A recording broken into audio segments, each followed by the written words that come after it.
Assalamu alaikum dear students, I am Anjum Shafiq, your biology teacher for grade 11, and today I am going to discuss the remaining part of biology in food production. So let's move to the class board. So dear students, biology and the services of mankind, और इसमें हमने बात की थी कि science, biological science ने मुख्तलिफ तरीक़ों से हेल्प की मैनकाइंड की कि वो मुख्तलिफ तरीक़ों से इसकी जो है वो इनकी स्टैंडर्ड्स को, लिविंग स्टैंडर्ड्स को इंक्रीज़ कर सके, बीमारियों से लड़ने में इनकी मदद कर सके, खुराक की प्रोडक्शन के हवाले से, फूड प्रोडक्शन के हवाले से हेल्प कर सके. सो उसमें हमने बात की थी कि हमने स्टार्ट लिया था फर्स्ट वन से, that services of biology in food production, के फूड प्रोडक्शन खुराक के अतबार से किस तरह से बायोलॉजी ने हेल्प की. और उसमें हमने डिस्कस किया एक तो प्लांट और एनिमल वेराइटीज़ का. ठीक है, number one we have discussed the improvement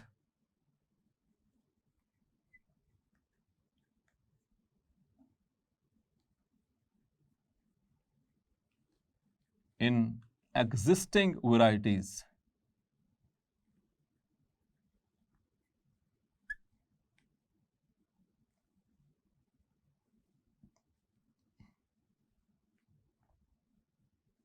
of plants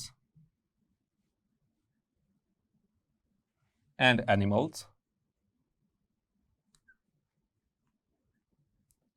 उसमें बायोलॉजी ने हेल्प की. क्लियर. नंबर टू हमने बात की थी कि सेलेक्टिव ब्रीडिंग के जरिए,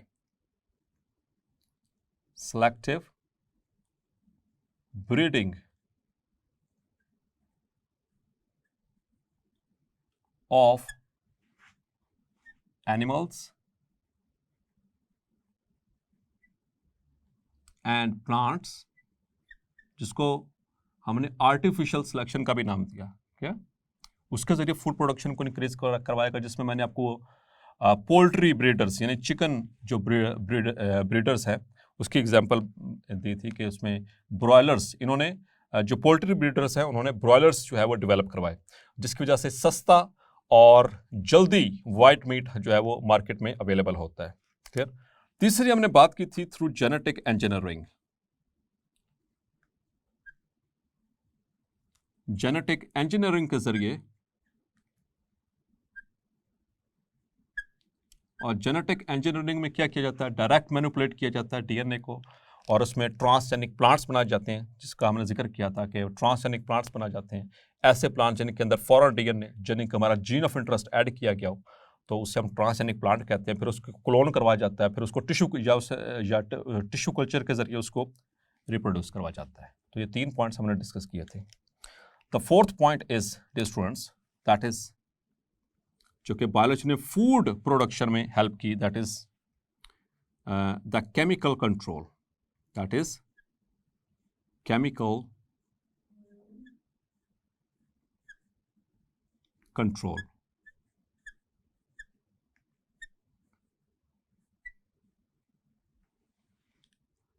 अब आपको पता है डियर स्टूडेंट्स के बहुत सारे फंजाई और इंसेक्ट्स जिनको हम पेस्ट कहते हैं वो फसलों पर अटैक करते हैं, जिसकी वजह से फसल की जो पैदावार है यानी फसल की जो यील्ड है वो बुरे तरीके से इफेक्ट होती है और ये नुकसान है. तो ट्रेडिशनल वे क्या था इसको कंट्रोल करने का, या अब भी प्रैक्टिस किया जाता है इसको उनके पेस्ट्स को और इन फंजाई से निपटने के लिए, ताकि फसल जो है वो बची रहे बीमारी से. तो मुख्तलिफ तरह के केमिकल्स इस्तेमाल किए जाते हैं. ठीक है. उन केमिकल्स का नुकसान क्या हुआ कि वक्ती तौर पर तो उसका फ़ायदा हो गया कि वो प्लांट्स बीमारियों से बच गए और फिर उससे यील्ड जो है उसकी इंक्रीज़ हुई. लेकिन आज की एडवांस टेक्नोलॉजी और एडवांस साइंस ये कहती है कि वो जो केमिकल्स स्प्रे किए गए थे उन क्रॉप्स के ऊपर, जैसे गंदम या कोई और जो फूड क्रॉप है, तो उनकी कुछ ना कुछ ट्रेसेस जो हैं वो उनके अंदर रह जाते हैं, जिसकी वजह से इंसानी सेहत जो है वो दांव पर लग गई. मतलब कि उसकी वजह से कई ऐसी बीमारियां फैली. तो फिर बायोलॉजी ने इसमें हेल्प किया और बायोलॉजी ने इंट्रोड्यूस करवाया बायोलॉजिकल कंट्रोल. क्लियर. सो आइए मूव करते हैं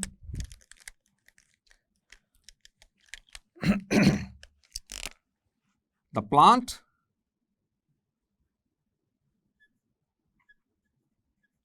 pathogenic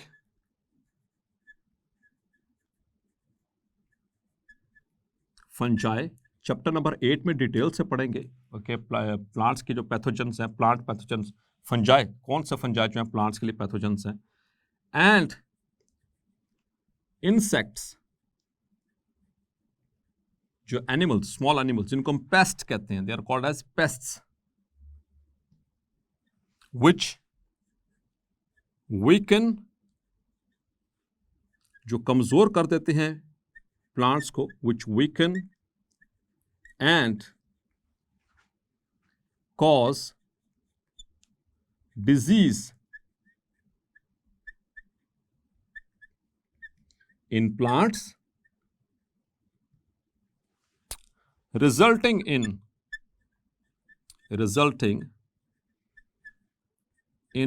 low yield,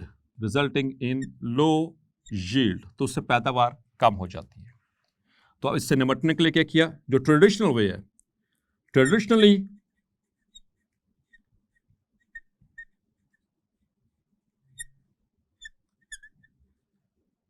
these pathogens are controlled, इनको कंट्रोल किया जाता है by using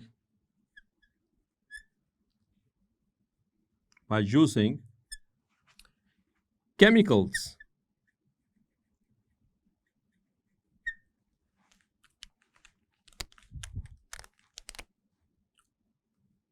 और वो केमिकल्स कौन से हैं dear students,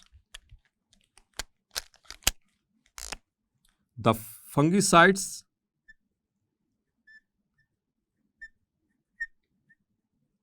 these are the chemicals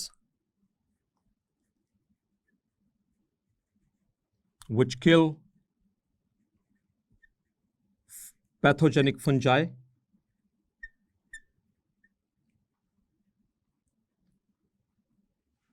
and insecticides or pesticides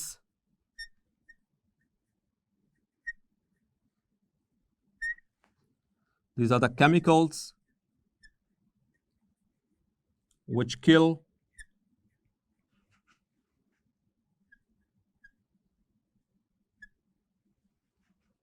the pest ऐसे छोटे एनिमल्स को कहते हैं जो कि फसलों को नुकसान पहुंचाते हैं, जैसे कि इंसेक्ट्स, ठीक है, जैसे कि हशरात, मुख्तलिफ तरह के हशरात, आपने नाम सुना होगा वो सब्ज तेला और पीला तेला और इस तरह के मुख्तलिफ तरह के ये एड्स आते हैं, जब वो केमिकल स्प्रे का जब ऐड आता है तो उसमें उनके नाम बताए जाते हैं, ठीक है, या उनको ऐसे केमिकल्स को इंसेक्टिसाइड्स भी कहते हैं, ठीक है। तो पेस्टिसाइड जनरल टर्म है, इंसेक्टिसाइड एक स्पेशल टर्म है। तो ये केमिकल्स हैं, ठीक है। Traditionally these pathogens were controlled by using the chemicals, जिनको हम कहते हैं fungicides and pesticides. But today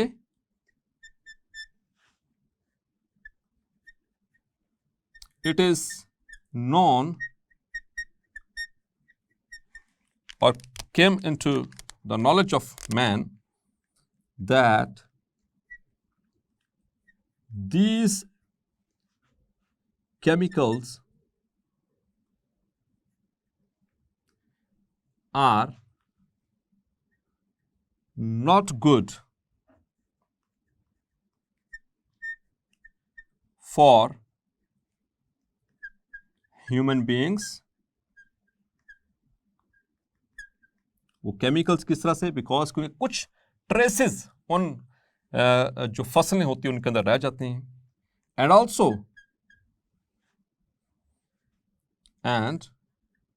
also these chemicals means the insecticides and the fungicides and the pesticides are causing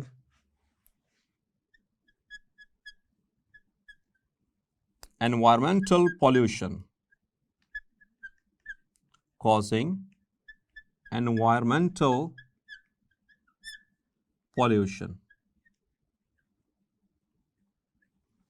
So, अब यहां पर बायोलॉजी ने किस तरह से हेल्प किया dear students, the biology has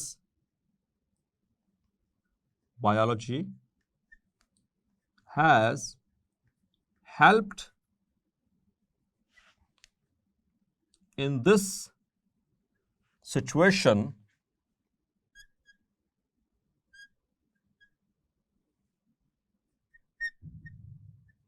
by introducing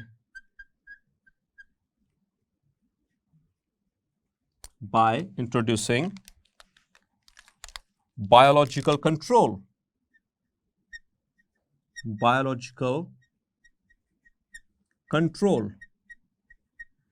तो बायोलॉजिकल का मतलब है कि living organisms, living things, control का मतलब है उन पे काबू पाना। तो ऐसे लिविंग ऑर्गेनिजम्स को इंट्रोड्यूस करवाया जो कि इन पेस्ट्स को और इन फंजाई को जो कि पैथोजन हैं उनको वो पैरासिटाइज करते हैं, उनको वो ख़त्म कर देते हैं। तो इससे एक फ़ायदा ये होता है कि ना तो वो जो खुराक है, जो फसल है, वो कॉन्टेमिनेट होती है उन केमिकल से, और दूसरा एनवायरमेंटल पोल्यूशन से बचने का ये एक नया हल है। क्लियर? तो बायोलॉजी ने इस तरह से बायोलॉजिकल कंट्रोल को जो है वो इंट्रोड्यूस करवाया, मुतारिफ कराया। तो बायोलॉजिकल कंट्रोल है क्या? In biological control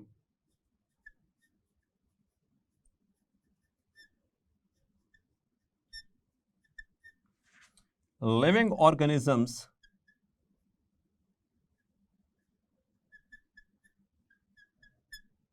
are used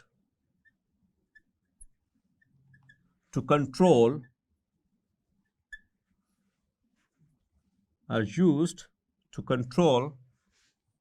pathogenic fungi and insects, खास तौर पर इंसेक्ट्स। क्लियर? और इसकी एग्जाम्पल, बहुत जबरदस्त एग्जाम्पल हमारी बुक में गिवन है।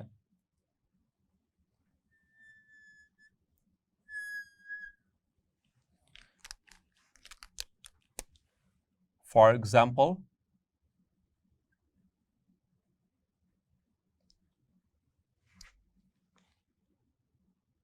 देयर इज अ वैस्प, एक भीड़ है छोटी सी, विच parasitizes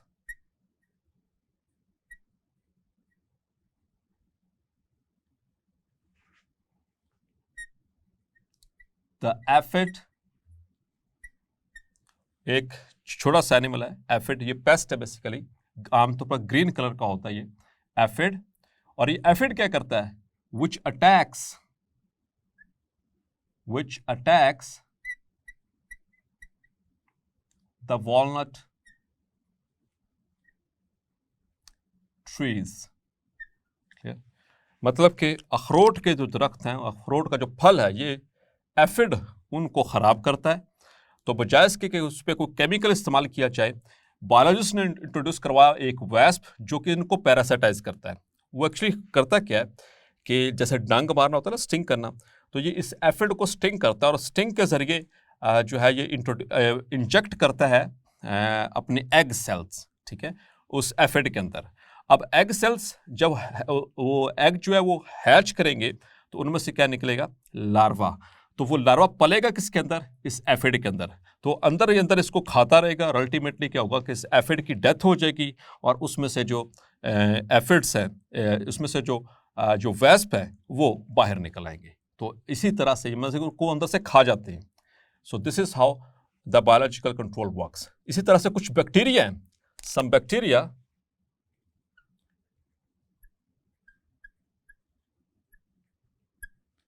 are also used as biopesticides।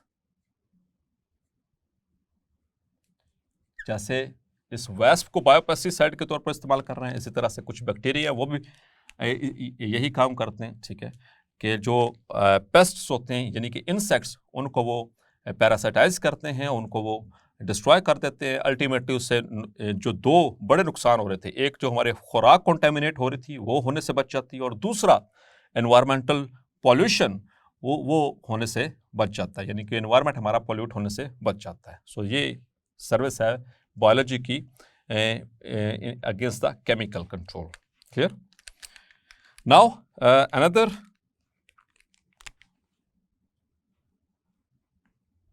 तो जब वो फसल जो है वो खाई नहीं जाएगी, कमज़ोर नहीं पड़ेगी, तो जाहिर सी बात है उसकी यील्ड जो है वो इंक्रीज करेगी। तो फूड प्रोडक्शन में इस तरह से हेल्प हुई। Number 5 is the integrated disease management. Integrated disease management.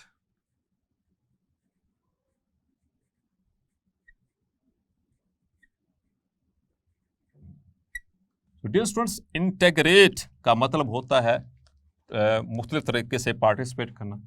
Disease का मतलब होता है बीमारी, ऑल्टर्ड स्टेट ऑफ हेल्थ, और मैनेज का मतलब होता है उसको चीज़ों का बंदोबस्त करना।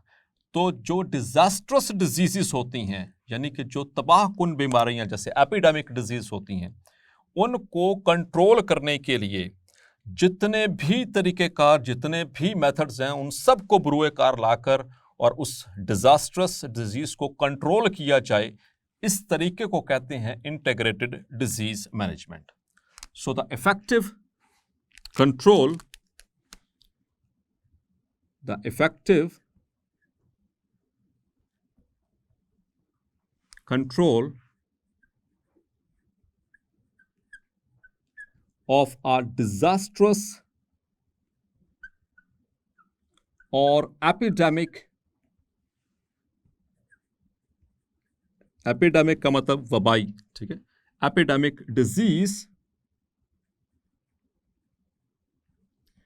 by using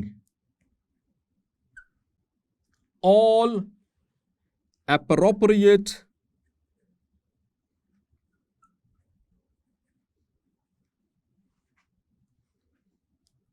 methods, especially by the participation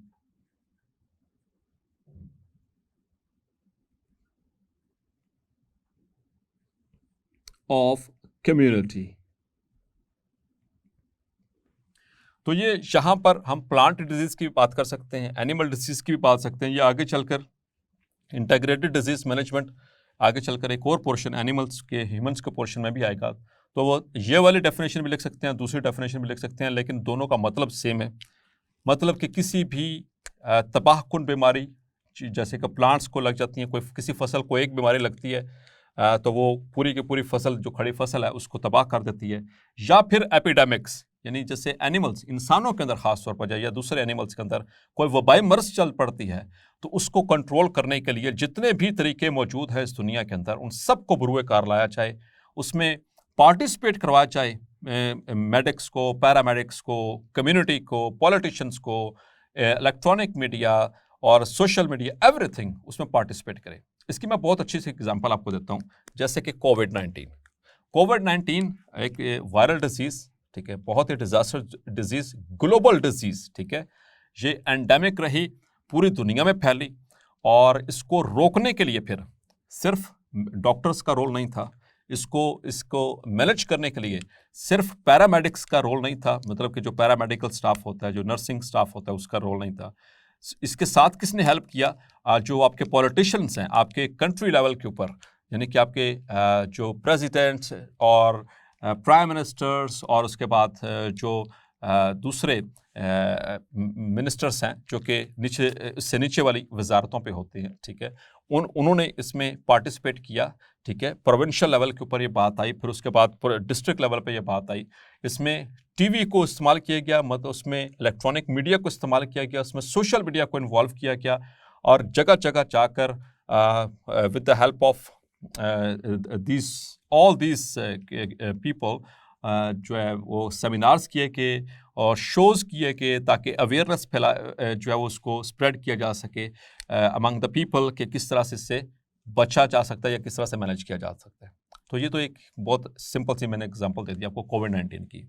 मैं अगर प्लांट्स की बात करूं तो डियर स्टूडेंट्स, कुछ अर्सा पहले आपने शायद टेलीविज़न पे सुना होगा कि एक ग्रास होपर की तरह का एक इंसेक्ट है, उसे कहते हैं टिड्डी दल। वो ऐसे झुंड में हमला करता है फसल के ऊपर, और कुछ ही देखते ही देखे कुछ ही देर के अंदर वो पूरी की पूरी फसल को खा जाते हैं, ठीक है, खड़ी फसल को खा जाते हैं। तो उस जब वो मुख्तलिफ मुल्कों से ट्रैवल करता हुआ होता हुआ जाता है और वो तबाही फेरते हुए जाते हैं। तो जब वो पाकिस्तान में आए थे तो फार्मर्स ने क्या किया था कि उनके से अपने तौर पर और फिर वहाँ के गांव के लोगों ने अपने तौर पर मिलके, डॉक्टर्स ने वहाँ के जो मिलके, बॉटनिस्ट ने मिलके, सोशल मीडिया, इलेक्ट्रॉनिक मीडिया के ज़रिए एक मुहिम चलाई गई जिसके ज़रिए उनको हेल्प किया गया और इससे जान छुड़ाई गई।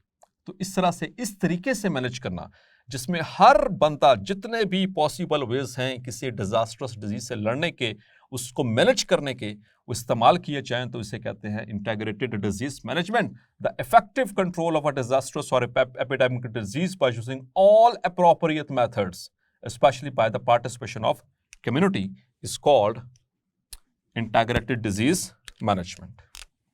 Clear? तो जब डिजीज कंट्रोल हो जाएगी, कि फसल बच जाएगी, तो क्या होगा? ऑटोमेटिकली फूड प्रोडक्शन होगी। इस तरह से जो फूड एनिमल्स होते हैं उनके बचाव के लिए भी ऐसा किया जा सकता है। जैसे कि बाज़ औक़ात वो बर्ड फ्लू स्टार्ट हो जाता है तो चिकन जो है मरने लग जाते हैं, बीमारी वाला चिकन हो जाते हैं, या दूसरे एनिमल्स में कुछ वो बीमारियां चल पड़ती हैं जो वबाई होती है, तो उससे निपटने के लिए हर तरह की कोशिश की जाती है। So that is called as integrated disease management. अब आते हैं एक और इंपॉर्टेंट टेक्निक की तरफ जो कि फूड प्रोडक्शन के एतबार से इंपॉर्टेंट है, दैट इज हाइड्रोपोनिक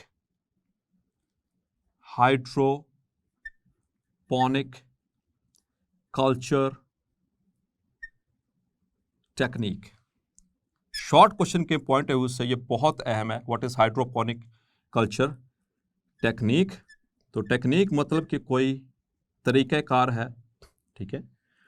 हाइड्रोपोनिक का मतलब होता है रिलेटेड टू वाटर, हाइड्रो मतलब वाटर, कल्चर मतलब पानी के अंदर एक ऐसी टेक्निक जिसमें पानी के अंदर प्लांट्स को उगाया जाता है, ठीक है। So hydroponic culture technique, it is a technique in which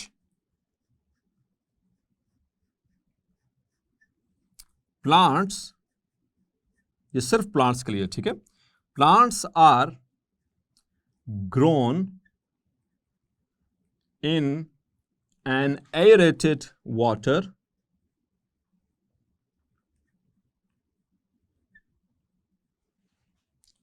to check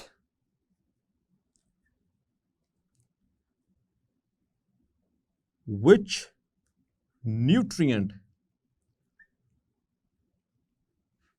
is essential for plant growth and which one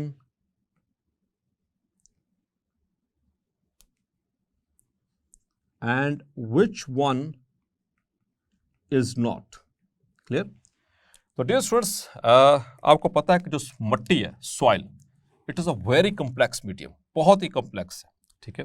soil के अंदर इतने ज़्यादा न्यूट्रिएंट्स हैं कि उनमें से हम सेपरेट करके और उनका प्लांट की ग्रोथ के ऊपर इफेक्ट इंडिविजुअली मालूम करने की कोशिश करें तो ये नामुमकिन होगा, बल्कि बहुत ही ज़्यादा मुश्किल हो जाएगा, ठीक है। अगर कोशिश करेंगे भी तो बहुत मुश्किल है, नामुमकिन होने के बराबर है। तो साइंटिस्ट ने एक नई टेक्निक इजाद की कि इसी तरह से एक there is a tub of water, या ये कंटेनर है, इसमें पानी मौजूद है, लेकिन ये पानी सादा पानी नहीं है, मतलब कि ये एरेटेड वाटर है। एरेटेड मतलब कि ऐसा पानी जिसके अंदर ऑक्सीजन ऐड की गई हो। सो दिस इज एरेटेड वाटर।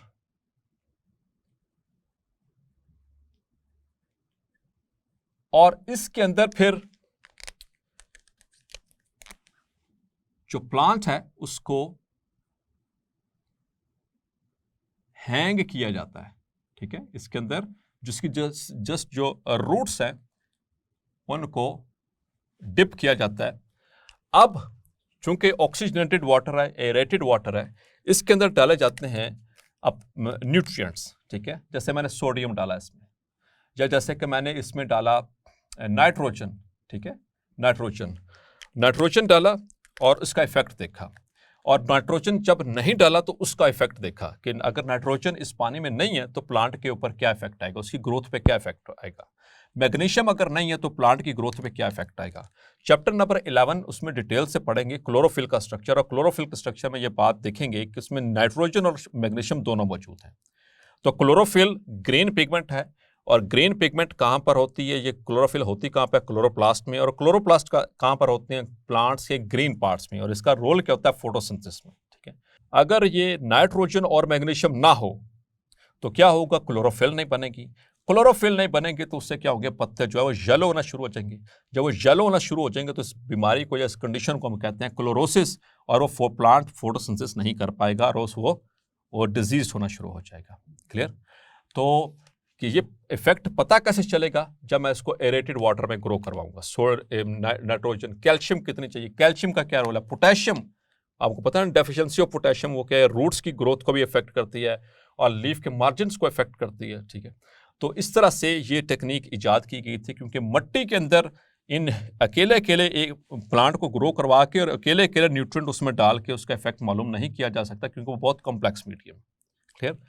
इसका फ़ायदा यही होता है कि इससे हमें प्लांट के न्यूट्रिएंट्स के हवाले से इंफॉर्मेशन मिलती है।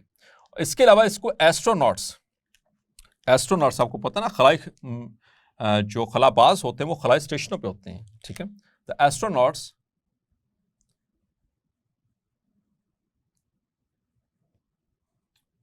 use this technique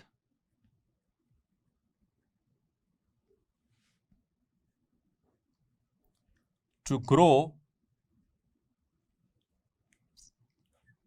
plants, चूँकि खुराक के एतबार से इंपॉर्टेंट है, वेजिटेबल्स इन द स्पेस।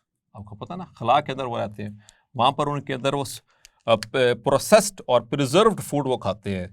तो प्रिजर्व फूड से तो सारी वो एनर्जीज नहीं मिल जाती हैं, और हमारी बॉडी का मेटाबॉलिज्म और जो नॉर्मल नेचुरल हेल्थ है वो इफेक्ट होती है।